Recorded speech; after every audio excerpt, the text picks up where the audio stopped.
The thing about betrayal. It rarely announces itself with symbols and smoke. It's quieter, more insidious. It slithers into the cracks of your perfect life like a cold draft you can't quite locate, chilling you slowly, bone deep, until the whole foundation shatters. Mine arrived disguised as the greatest joy it ever known. The news that Jenny, my Jenny, was pregnant. I remember the day like it's etched in acid. She'd been off. Not sick, just distant, preoccupied. We were curled on the couch, some forgettable reality show flickering, when she suddenly muted the TV. Her hand, usually warm and seeking mine, was cold and trembled slightly as she placed a small, white stick on my knee. To pink lines. Stark. Unmistakable. Ben. Her voice was a fragile thread. We're going to have a baby. My world exploded in pure, unadulterated light. I whooped, scooping her up, spinning her around our tiny living room until we were both dizzy and laughing. Tears streamed down my face. A father, me, Benjamin Carter, the guy who barely kept a cactus alive, was going to be responsible for a tiny human. The sheer, terrifying, exhilarating magnitude of it crashed over me. Jenny clung to me, burying her face in my neck, her own body shaking.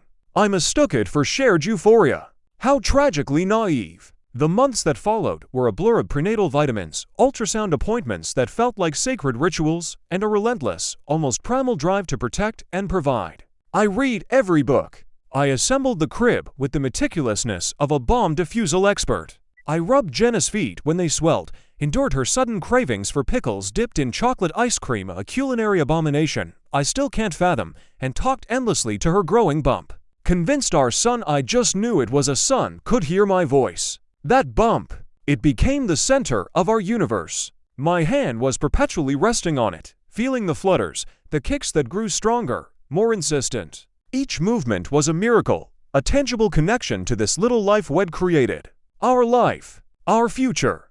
I'd lie in bed, Jenny sleeping beside me, my palm pressed against the warm curve, whispering promises into the darkness. Promises of love, of safety, of teaching him to ride a bike, of cheering him on at soccer games. The image was so vivid, so real. He had my determination, I decided. Jenna's eyes, maybe. Our perfect blend. But even paradise has its serpents. Looking back, the signs were there, shimmering faintly at the edges like heat haze. I dismissed them, explained them away, blamed the hormones, the stress, because the alternative was unthinkable. There was the night, around month 4, I came home unexpectedly early from a work thing that got cancelled. Jenny wasn't expecting me. I found her sitting at the kitchen table, bathed in the cold glow of her laptop screen. The look on her face when she saw me, it wasn't surprise. It was panic. Pure, unadulterated fear that vanished almost instantly, replaced by a too bright smile. Ben, you're back early. Everything okay? She slammed the laptop shut with a sharp snap. Yeah, meeting got canned. What you're looking at? I moved towards her, trying to kiss her temple, but she subtly angled her body, shielding the laptop. Oh, nothing, she laughed, a brittle sound. Just baby stuff. Registry nonsense. Boring. She stood up quickly, wincing slightly. Oof, this little one's doing somersaults. Need to pee again. She practically fled the room. I stood there, the cheerful yellow kitchen suddenly feeling oppressive. Boring. Since when was anything about our baby boring to her? And that fear, it lingered in the air like a bad smell. I shook it off. Hormones. Weird pregnancy dreams. My imagination.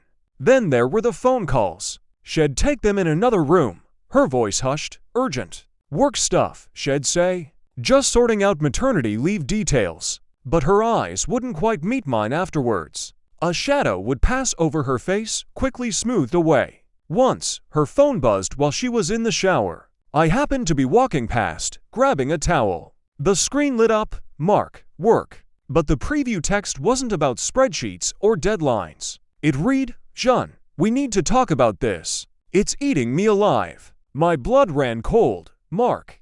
Her colleague. The one she'd mentioned grabbing lunch with occasionally. The one whose name seemed to pop up a little too often lately. I stood frozen, the steam from the bathroom curling around me, the cheerful sound of her singing off-key suddenly grating. Need to talk about what? What was eating him alive? When she emerged, wrapped in a towel, hair dripping, I held up the phone. Mark texted. Sounded urgent. I kept my voice neutral, watching her like a hawk. Her face drained of color. For a second, sheer terror flashed in her eyes before she masked it with annoyance. Ooh, that guy, she huffed, snatching the phone. He's having some major crisis over the Henderson account. Thinks the world's ending. Honestly, Ben, he's so dramatic. Probably just wants to vent. She tossed the phone onto the bed dismissively. Men. She rolled her eyes, trying for lightness, but her hand trembled slightly as she reached for her lotion.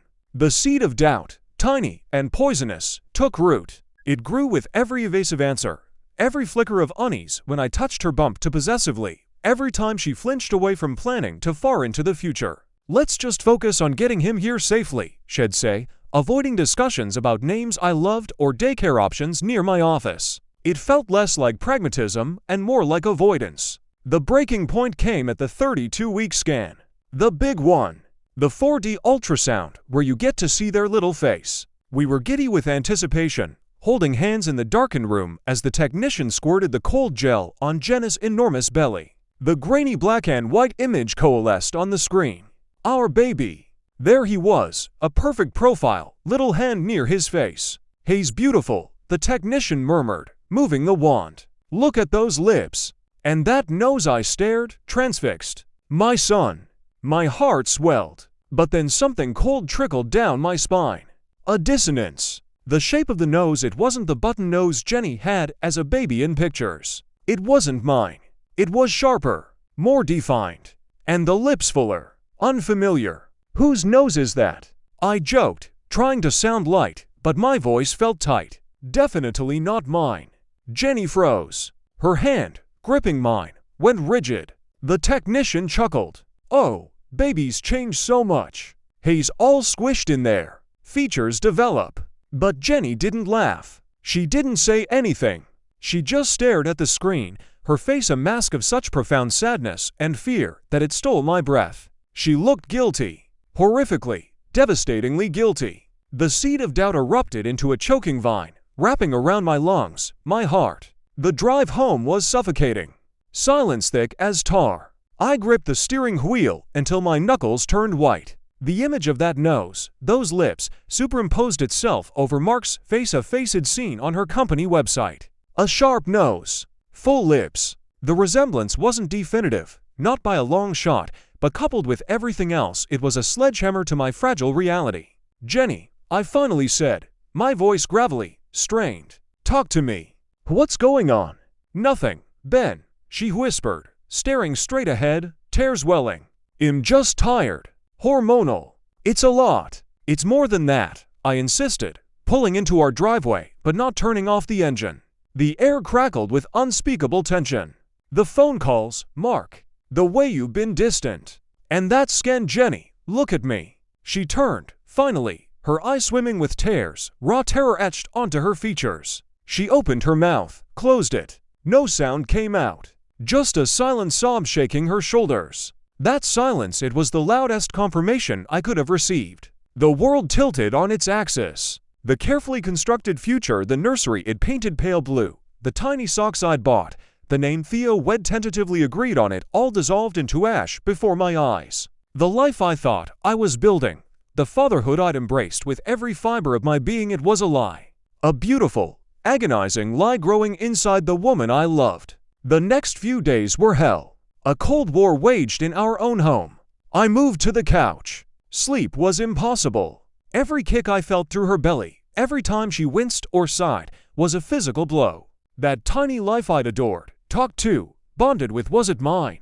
Or was it the product of her betrayal? The uncertainty was a torture worse than any certainty could be. I vacillated between volcanic rage and a crushing, soul-deep grief. I watched her, this woman I'd planned a life with, this vessel carrying what might be my greatest heartbreak, and I didn't recognize her anymore. The trust was gone, obliterated. I couldn't live in the limbo. The not knowing was destroying me. I researched prenatal paternity tests. The non-invasive kind, just a blood draw from Jenny after 7 weeks. Simple. Definitive. The answer I both craved and dreaded. I confronted her again, this time armed with the facts, the website pulled up on my phone. No more evasion. No more gaslighting. Jenny, I said, my voice unnervingly calm, the calm before the shattering storm. We need to know. I need to know. I found a place. They can do a blood test. It's safe. For the baby. She crumpled, literally sank to the floor of the hallway, her back against the wall, her hands covering her face. Great, racking sobs tore through her. Ben, no, please, please, what, Jenny? I knelt in front of her, not touching her, the space between us an uncrossable chasm. Please let you keep lying. Please let me keep loving a child that might not be mine. Please let me build my life on a foundation of sand. Look at me. She lowered her hands. Her eyes were red-rimmed, desperate. It was a mistake. One time. After that stupid office party, I was drunk. Mark was drunk. It meant nothing. Ben. I swear. I was so scared I didn't know I was pregnant right away. And then when I found out, I thought it could be yours. I hoped it was yours. The words tumbled out, jagged and broken. I couldn't lose you. I couldn't tell you. I thought if it was yours, it wouldn't matter. The confession hung in the air, thick and poisonous. One time, Mark. Drunk. Meaningless to her, but it had the power to annihilate everything. And the calculation, the cold, deliberate decision to hide it, to gamble with my life, my heart, my future fatherhood. It wasn't panic. It was cowardice. It was selfishness on an epic scale. Hope isn't good enough, Jenny, I said, the numbness spreading, protecting me from the full brunt of the pain. Not for this. We're doing the test. The appointment was clinical, cold, a sterile room. Jenny silent, tears tracking silently down her cheeks as the phlebotomist drew her blood. My own blood roared in my ears. The vial, filled with dark red liquid, held the answer that would define the rest of my life. The wait was excruciating. 7 days, each one an eternity. I couldn't work, couldn't eat, could barely function. Jenny moved like a ghost through the house, radiating misery and fear. We didn't speak. The silence was a physical entity, heavy and suffocating. The email arrived early on a Tuesday morning. I was sitting at the kitchen table, staring blankly at a cold cup of coffee. The subject line, prenatal paternity test results, confidential. My hand shook so violently I could barely click the mouse. The document opened. Medical jargon. Lab numbers. And then, stark, brutal, undeniable, alleged father, Benjamin Carter. Probability of paternity, 0.00%. Conclusion, Benjamin Carter is excluded as the biological father of the fetus. 0.00%. Excluded. The words blurred. A high-pitched ringing filled my ears. The room tilted violently. I think I made a sound, a guttural, wounded animal noise ripped from somewhere deep inside me. It wasn't anger first. It was utter, complete devastation. A demolition of my identity, my future, my heart. The tiny kicks I'd felt, the voice I'd whispered to, the son I'd named Theo, none of it was mine. It was all an illusion. A cruel, meticulously maintained deception. I didn't scream. I didn't throw things. I just sat there, staring at the screen, the cold truth seeping into my bones, freezing me from the inside out. The world lost all color, all sound. I was hollow, erased. Jenny must have heard the silence, the utter lack of movement. She appeared in the doorway, pale, clutching her robe over her belly, her eyes wide with dreading anticipation. She saw my face, saw the screen reflected in my glasses. Her hand flew to her mouth, a choked sob escaping. "Oh God, Ben," she whispered, taking a shaky step forward. "Don't." The word was a cracked whisper, but it stopped her dead. "Don't you dare come near me." I looked up at her, finally. The woman I'd loved. The woman who'd shared my bed, my dreams, my excitement. The woman who'd let me fall in love with a child that wasn't mine. The betrayal wasn't just the affair. It was the months of lies, the deliberate concealment, the theft of my choice, my joy, my potential fatherhood. She hadn't just cheated, she had weaponized my deepest vulnerability, my desire to be a dad, against me. "It's not mine," I stated flatly, the words like shards of glass in my throat. 0%. Mark's son is doing just fine in there. She crumpled against the door frame, sobs racking her body. "I'm sorry, I'm so sorry. Ben, I didn't know, I didn't mean." Stop. My voice was dangerously quiet now, the numbness giving way to a cold, hard fury. Just stop. You knew the risk. You knew the timeline. You chose to lie. Every single day. Every time I touched your stomach. Every time I talked to him. Every time I planned for our future. You lied. You stole that from me. You stole me from me. I stood up, the chair scraping harshly. The movement felt alien, like controlling someone else's body. I need you to leave. Ben, please, she begged, reaching out a trembling hand. Where will I go? That, I said, grabbing my keys, unable to breathe the same air as her, unable to look at the bump that represented the ultimate betrayal, is not my problem anymore. You need to call Mark. He's got a kid on the way. Pack your things. I'll be back later. I couldn't stay. The walls were closing in, the air thick with the stench of her deceit. Walking out of the house it bought for our family felt like walking away from my own corpse. The sun was shining. Birds were singing. The world kept spinning, oblivious to the nuclear bomb that had just detonated in my chest. The future it envisioned teaching Theo to throw a baseball, his first day of school, graduations, walking him down the aisle, it was gone. Replaced by a vast, terrifying emptiness. Who was I now? Not a father. Barely a man. Just a hollowed-out shell, collateral damage in Jenna's catastrophic lie. The days blurred. I stayed with my brother, Mike, crashing on his couch, numb, drifting. Jenny moved her things out. She left a key on the counter. No note. Mark, apparently, wasn't thrilled about his impending fatherhood either. Gossip trickled back. It was messy, ugly. I didn't care. The betrayal wasn't just Jenny's anymore. It felt like life itself had played a cruel, vicious trick on me. The baby was born a few weeks later. A boy, Theo. The name he'd chosen echoed mockingly. I heard through the grapevine.